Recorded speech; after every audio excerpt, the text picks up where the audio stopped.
ஆனாலும் இதே நேரத்தில் 12 ஆண்டுகளுக்கு முன்பு நடந்த மாநாடு அப்பொழுது நம்முடைய மாவீரன் அதை மிக சிறப்பாக நடத்தினார்கள்.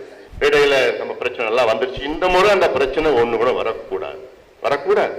அதுக்கு என்னென்ன செய்யணுமோ அதெல்லாம் அதுக்கு அடுத்த கட்டத்தில் நம்ம திட்டமிட போறோம். எங்கேயுமே பிரச்சனை வேண்டாம். நமக்கு யாரும் எதிரி கிடையாது.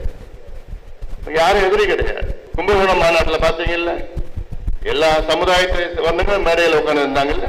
பட்டியலின சமுதாயத்தை சார்ந்தவர்களும் எத்தனையோ பேர் மேடையில் உட்கார்ந்தாங்க. அவங்க ஐயா பத்தி எவ்வளவு பெருமையா பேசினாங்க.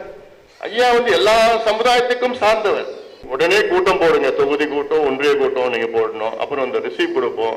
ஏன்னா இந்த வாகனம், இந்த பேருந்துகளை இப்பயே நீங்க அந்த அட்வான்ஸ் புக்கிங் முன்பணம் கொடுத்துடுங்க. சின்ன பிரச்சனை கூட வரக்கூடாது. மாநாடுக்கு முன்பையும் மாநாடுக்கு பிறகும் கும்பகோணத்துல நடந்தது ஒரு சம்பவம் பாத்தீங்க நீங்க, கொடி கம்பத்தை பண்ணிட்டாங்க. அதனால அது என்னுடைய ட்வீட் பாத்தீங்கல்ல, வருத்தம் தெரிவிக்கிறேன்னு சொன்னா அது எல்லாரும் ஏத்துக்கிறாங்க. அதனால இது நம்ம ஐயா நம்மளை இப்படி நம்ம வளர்க்கல. அந்த துண்டு பிரசுரத்தை நோட்டீஸை கொடுத்து எல்லா கடைகளுக்கு போய் கொடுங்க, கடைங்களுக்கு போய் வாங்க. இது என்ன?